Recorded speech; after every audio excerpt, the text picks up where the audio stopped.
Hi there, and welcome to Meet the Leaders. I'm David Smith, and we are in the beautiful town of Warwick, New York, at the Warwick Library here. We're pleased to have the supervisor of the town of Warwick, Michael Sweeton, as our guest to kick things off on Meet the Leaders. And it's good to have you here. I'm glad to be here, and welcome.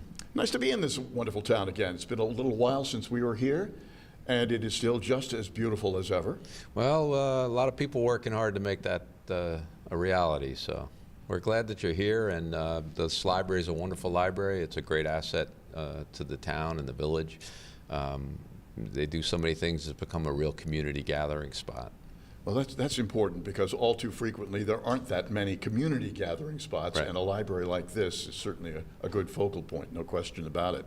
Now, you've been supervisor for a while, and you've seen some changes and some stable areas. We were talking a little bit about preserving the farms and so right. forth, and you've been able to do that pretty well. Yeah, I've been here, it's hard to believe, almost 17 years now as supervisor. So there's been some changes, but a lot of good things. When I first got elected, the town residents had just passed their land preservation, farm preservation program. And it hadn't even gotten off the ground, and we were able to launch it. And in that intervening 17 years, we've preserved over 18 different farms. About 4,000 acres we have in conservation easement, and all of the farms are working farms. So it's not like they just stopped being farms and right. just became open space. They're all active farms. They've all diversified into different things, and they've all really raised their level of success beyond where they were. So that's been a real positive thing for us here in Warwick. It's attracted a large influx of visitors and tourists that want to experience farms and a lot of the activities that go on in farming. We've got orchards and wineries and cideries, and we've got people raising beef cattle and all kinds of really interesting stuff. So it's been good. Well, and you've got further diversity than that. The farms are doing well, obviously. On the other hand, you've converted the former prison into a technical location. It's a great opportunity for us. When the state closed it in 2011, took us a couple of years to be able to get it from the state, but once we did, we invested in some infrastructure upgrades there, new natural gas lines, electric lines. It's served by sewer and water. High-speed fiber lines are in there now, and we've been promoting it, marketing it since then. We were very successful about a year ago landing Sativa, which is one of the 10 licensed medical marijuana growers in New York State, and they're building it's about a 60,000 square foot facility. It's under construction right now.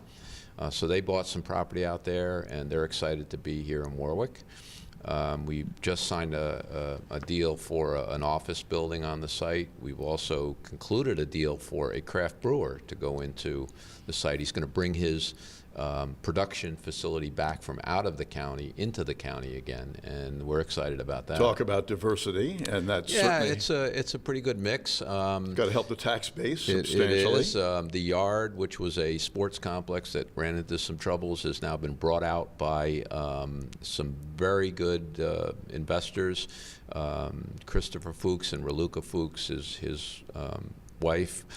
He's a famous soccer player in England, and they are going to open that facility this January again, and they'll be doing, again, training for soccer, and they have growth plans beyond that. So the whole complex is really, really taking off, and we're excited. Is there space left for others who might be interested? There are still sticks, we call greenfield lots that you could build buildings on. Those are still available. We have one other complex of 2 buildings that we've had 2 offers on. We're contemplating those, but they're still on the market. So there's still room there for exciting opportunities. You have got an interesting balance here. You've got a lot of diversity. You've got the farms, you've got this facility and others like it that the correctional facility became or is becoming, and you've got suburban homeowners. We do, and we have 3 very distinct villages centers. So we have Warwick, Greenman Lake, and Florida, and they are all being led by a great group of elected officials that are continuing to have those villages evolve and become a center for people in not just the villages but the town as well, and also visitors to our area. So there are a lot of great dining and shopping opportunities in these villages, and attractions. They always have concerts. They've got activities going on all the time. So it's, I think, the right mix.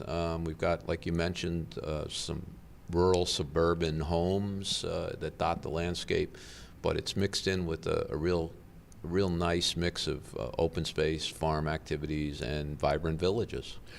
How do you intermingle with the other administrators in those areas that you mentioned? Yeah, I have a great relationship with all three mayors in the villages. We meet on a quarterly basis just to kick around ideas, how we can help each other, and that's been very productive. And so we work well together. We share equipment, we share resources, we do things together to kind of keep the tax burden down on our residents. And that's a continuing issue for local governments, is Sure. How do you meet your obligations to provide public safety and keep your infrastructure in good shape, and still not be a burden on taxpayers. So that's a challenge, and we do it by, again, cooperating and working together. Well, and efficiency is paying off, apparently.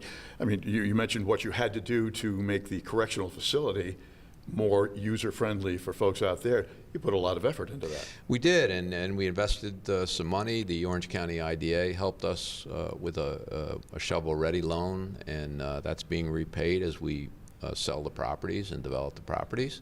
But a lot of effort, a lot of even citizens groups were involved in the vision for the prison, and also working on some projects there.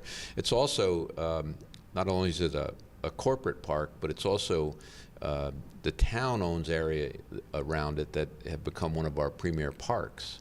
So it's a great venue for people to go out and fish in our lake, and kayak and canoe in our lake, and we've had concerts down by the lake. So it's become just a real jewel for us. And soon to ice skate on the lake, I suspect, given the cold temperatures that we're enjoying here in Warwick. Yeah, we don't today. promote that, but it's been done, yes. I'm sure. Hey, congratulations. It's great to see you again, and obviously 17 or 18 years has not knocked the tarnish off you at all. You're doing real well. Made me a little grayer, but it's been a very rewarding experience. It beats the other alternatives. You got that is it. for sure. So good to see you. Great. Want to wish you the best of the holidays. And 2019 is going to be here before you know it, and more projects. It will, and we're excited. A lot of good things happening in 2019, and we're looking forward to it. Appreciate it. Look forward to catching up with you at that time, too. Great. Michael Sweeton, he is the supervisor of the town, and boy, what a job he has got, no question about it. We're at the beautiful Wisner Library in Warwick. For Meet the Leaders, I'm David Smith.